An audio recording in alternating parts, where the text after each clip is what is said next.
நேற்றைக்கு புதுக்கோட்டை மாவட்டத்தில் ரொம்ப பிரசித்தி பெற்ற செண்பக சாஸ்தா கோயில். இந்த கோயில் வாசல்ல கொட்டும் மழையில பக்தர்கள்லாம் ஒரு சாலை மறியல் பண்றாங்க.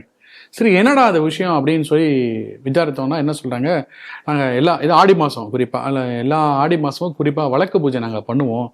இந்த வழக்கு பூஜை பண்ணுறதுக்காக எப்பவும் போல நாங்கள் பக்தர்கள்லாம் ஒன்று கூடி நிற்கும் போது அறநிலையத்துறை அராஜகமாக கதவை இழுத்து போட்டாங்க.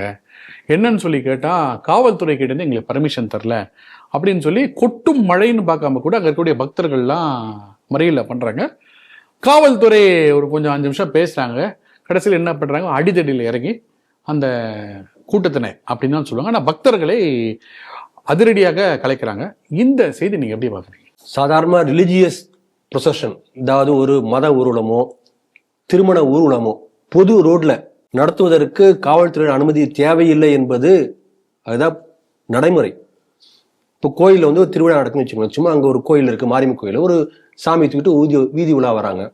உடனே போலீஸ் ஸ்டேஷனுக்கு போயிட்டு நாங்கள் இந்த திருவிழாக நடத்தணும், நீங்கள் அனுமதி கொடுங்கள், அதெல்லாம் கேட்க வேண்டிய அவசியம் இல்லை. ஒரு மேரேஜ் மணமகன் அழைப்பு கார் ஒன்று இந்த வழியாக போகுது, இந்த ரூட் வழியாக போகுது, திருமணம் நடத்த எழுதியாக கேட்குறாங்க. இது தனிப்பட்ட வழிபாட்டு உரிமை கொடுக்கப்பட்டிருக்கிறது. இது வந்து பொது ரோட்ல நான் சொல்றது. ஒரு கோயிலுக்குள்ளார ஒரு பக்தன் வழிபாடு செய்வதற்கு காவல்துறையோட அனுமதி கேட்க வேண்டிய அவசியமே இல்லை. யார் சொன்னாங்க அப்படி சொன்னது? ரோட்ல வந்து எங்க வெள்ளிக்கிழமான ரோட்ல டிராபிக்கை பிளாக் பண்ணி நமாஸ் பண்றாங்க, அனுமதி வேண்டாம் பண்றாங்க. அதுக்கெல்லாம் நீங்க அனுமதி கொடுப்பீங்க? ஒரு கோயிலுக்குள்ளார ஒரு பக்தன், அந்த பெண்கள் வந்து விளக்கு பூஜை பண்ண ஒவ்வொரு வருஷமும் ஆடி மாசம் பண்றாங்க, வந்து பண்ணோம்னா அதுக்கு அனுமதி வாங்கவில்லை என்று சொல்லி காவல்துறை தடுப்பதற்கு யார் காவல்துறைக்கு அதிகாரம் கொடுத்தது? அப்ப ஒரு மத வழிபாட்டு உரிமையை தலையிடுவதற்கான ஒரு உரிமை காவல்துறைக்கு கிடையாது. ஒரு இல்லீகல் ஒரு ஆக்ட் போலீஸ் பண்ணியிருக்காங்க. இது முதல்ல. இரண்டாவது, காவல்துறை வந்து தடை செய்த காரணத்தினால் கோயிலுக்குள்ளே திருவிளக்கு பூஜை அனுமதி மறுக்கப்பட்டிருக்கிறது என்று சொல்லி அறநிலையத்துறை சொல்லுது. அதனால கோயிலை மூடுறோம். கோயிலை மூடுறதுக்கு யார் அறநிலையத்துறைக்கு அனுமதி கொடுத்தாங்க? கோயில் நிர்வாகம் செய்யறது அறநிலையத்துறையுடைய வேலையை தவிர, அதாவது வரவு செலவு கணக்கு பாக்குறது அதோடைய வேலை.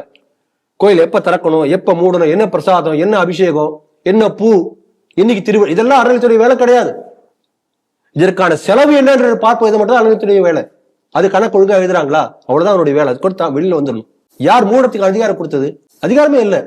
அப்ப ஒரு இல்லீகல் ஒரு ஆக்ட் பார்த்தோம், அவங்க சொன்னாங்கன்ற சொல்ல இல்லீகல் ஆக்டுக்கு இவர் இன்னொரு இல்லீகல் ஆக்ட் பண்றாங்க. நீங்க சொல்லும் போது எனக்கு இந்த கோயில பட்டீஸ்வரன் கோயில நடந்த சம்பவம் தான். அதேதான் போன வாரம் தொடர்ந்து அறநிலையத்துறையுடைய அத்துமீறல் நடந்து கொண்டே இருக்கிறது. 2 சட்டவிரோத செயல்கள் நடந்திருக்கிறது. இப்ப இவங்க வந்து போலீஸ் வந்து தடை போட்டிருக்காங்க, நாங்க அனுமதி கொடுக்க மாட்டோம், கோயிலுக்குள்ளார, வெளியில ரோட்ல இல்ல, கோயிலுக்குள்ளார வழிபாடு நடத்த தடை போட்டிருக்கோம் என்று சொல்லி போலீஸ் சொல்லுதுன்னா, அப்படி போலீஸை தடை போட சொல்லி பின்னணியில் இறந்து சொல்லியது யார்? யாரும் அழுத்தம் கொடுத்திருக்காங்களா? அதை காவல்துறை சொல்லுமா? அப்படி சொன்னாலும் கூட போலீஸால் தடை செய்ய முடியாது, அது வேற விஷயம். இருந்தாலும் கூட யாரும் அப்படி கொடுத்திருக்காங்களா? இது நம்முடைய கேள்வி. இப்ப அறநிலையத்துறை வந்து கோயிலை மூட முடியாது. ஏன்னா அதனுடைய கோயிலுடைய ஓனர் ஒண்ணு அறநிலையத்துறை கிடையாது. கோயில் ஓனர்னு வச்சுக்கலாம். நீங்க ஒரு கோயில் கட்டுறீங்க, நீங்க தான் சொந்தமா குடும்பத்துக்காக ஒரு கோயில் கட்டுறீங்க, வேற அறநிலையத்துறையே இல்லை.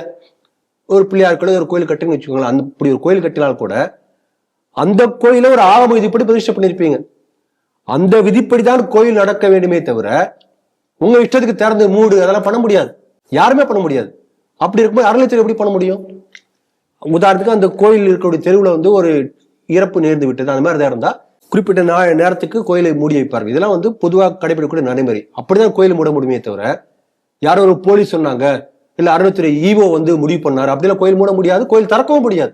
இது ஆகம விதிமுறை மீறல். நம்ம சிவபெருமானை பத்தி பாடும்போது ஆகமமாகி நின்று அன்னிப்பான் தாழ் வாழ்க, அதாவது ஆகமத்தின் வடிவமாகவே இருக்கக்கூடிய சிவபெருமான் அப்படிதான் சொல்றாங்க.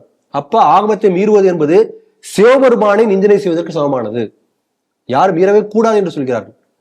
அப்படிப்பட்ட ஆகம விதிமுறை மீறல் நடந்திருக்கிறது, வன்மையாக கண்டிக்கப்பட வேண்டிய விஷயம். இது செய்த யாருன்னா இந்து சமயங்களை கட்டி காட்டக்கூடிய அறநிலையத்துறை என்று சொல்லிக் கொள்ளக்கூடிய அந்த சேகர்பாபு சொல்றாரு இல்லையா, இந்த ஆட்சி ஆன்மீக ஆட்சி, ஆன்மீக புரட்சி ஏற்படுத்தக்கூடிய ஆட்சி, கோடிக்கணக்கான பணம் செலவு செய்து கும்பாபிஷேகம் செய்யக்கூடிய ஆட்சி, பல ஆயிரக்கணக்கான கோயில் குடமுழுக்கு செய்த ஆட்சி சொல்றாங்க இல்லையா, அப்படிப்பட்ட ஆட்சியில் தான் ஆகம் இது மீறல் நடந்து கொண்டிருக்கிறது கோயில்கள்ல. இப்ப சேகர்பாபு பதில் சொல்லுவார் அதுக்கு.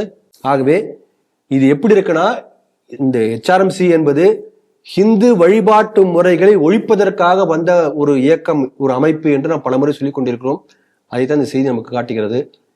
HRMC என்பது இந்து சமய அறநிலைத்துறை என்பது வீட்டை பூட்டி அந்த சாவியை திருடன் கையில் கொடுப்பதற்கு ஒப்பானதாக இருக்கிறது. அதுதான் நடந்து கொண்டிருக்கிறது.